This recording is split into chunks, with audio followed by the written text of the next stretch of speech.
The frontier, occasionally defined as the extreme limit of understanding or achievement in a particular area.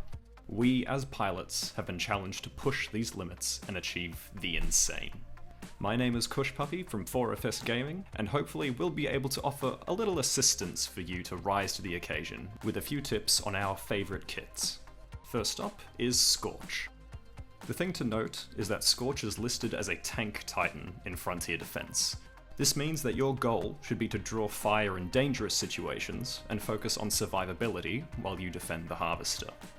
In my experience, the best way to achieve this is to try and keep as close to the Harvester as possible, only leaving for a few specific reasons, which I'll cover in a moment. Due to the arc travel of your weapon, you have a significant advantage over your targets in terms of range and line of sight. Combining this advantage with the fact that you have icons to denote enemy locations and the addition of the Ordnance Travel Indicator means that you can dish out significant early damage on enemy titans before they've even had a chance to draw a bead on you. From my own experience, this advantage is most noticeable on the map Forward Base Kodai. It has long, relatively low walls on either side where you can tear some nice chunks out of the enemy. Remember that your incendiary traps also travel on an arc, even if it is a bit lower. With a bit of practice, you can take even more advantage of the AI's lack of line of sight.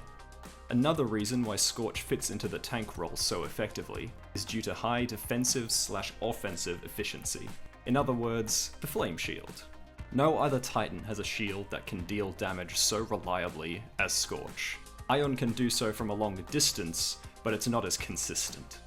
This is an exceptional boon on Frontier Defense, when your opponents aren't always intelligent enough to just dash back, or when they don't have room to.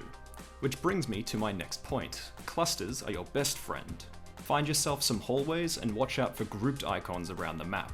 If you can clump your enemies together, you quickly become a force to be reckoned with. One of the best maps for this is Blackwater Canal.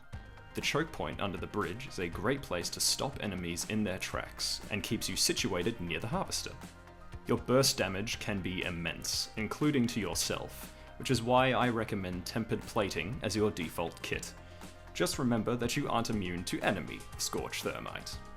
Speaking of burst damage, here's one of those moments that I recommend leaving the Harvester for.